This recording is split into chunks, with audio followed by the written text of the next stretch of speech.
Nuestro Dios Trino no es deísta. Eso significa que Él no creó el mundo y luego lo dejó solo.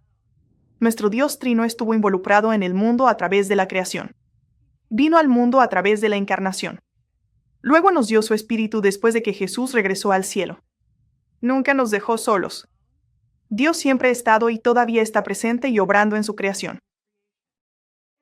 En el Evangelio de Juan, capítulo 15, Jesús ha estado enseñando a sus discípulos sobre cómo Él es la vid y las personas que lo siguen son las ramas. Luego explica que el mundo odiará a los cristianos y los perseguirá porque los siguen. Nuestro Dios Trino siempre está activo en la escena. No solo nos dice que sufriremos y luego nos dejará en paz. Leamos Juan 15:26. Pero cuando venga el Consolador que yo les enviaré de parte del Padre, el Espíritu de verdad que procede del Padre, Él testificará acerca de mí. Jesús dice que enviará el Espíritu del Padre. Eso significa que el Padre está actualmente separado o aparte. En términos teológicos, llamamos a esto trascendencia.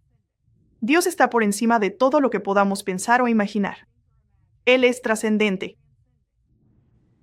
Jesús explica que después de dejar este mundo, enviará al Espíritu Santo.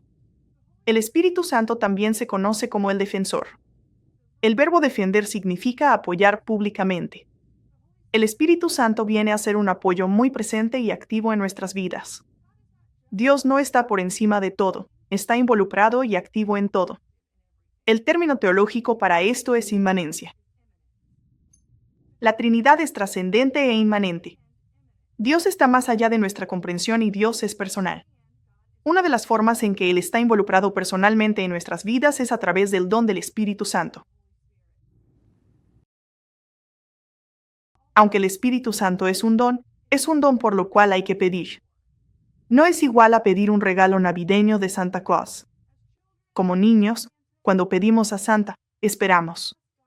Cuando pedimos a Dios, podemos tener confianza, no solo desear.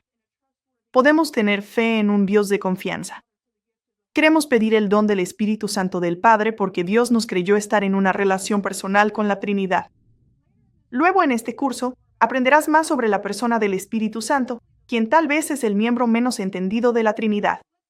Por ahora, veamos uno de sus papeles principales en nuestras vidas por leer 1 de Pedro 1, versículos 1 y 2. Esto es de la primera carta de Pedro a los cristianos dispersos por todas partes.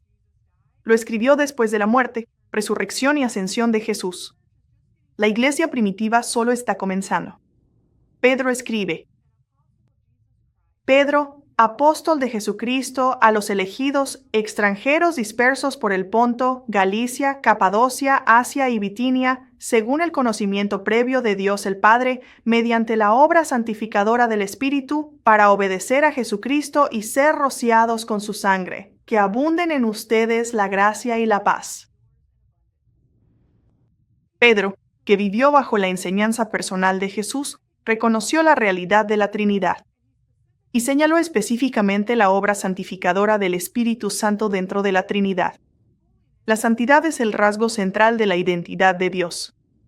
Allen Kopetz escribe: la santidad caracteriza todo el ser y la actividad de Dios, su naturaleza personal, su trascendencia, su inmanencia, y los rasgos de carácter que describen quién es Él y su relación con los demás. En otras palabras, nuestro Dios Trino trascendente es santo. Él quiere que vivamos en esa misma santidad a través de la presencia inmanente de su Espíritu abogando por nosotros, apoyándonos mientras vivimos vidas santas que le agradan.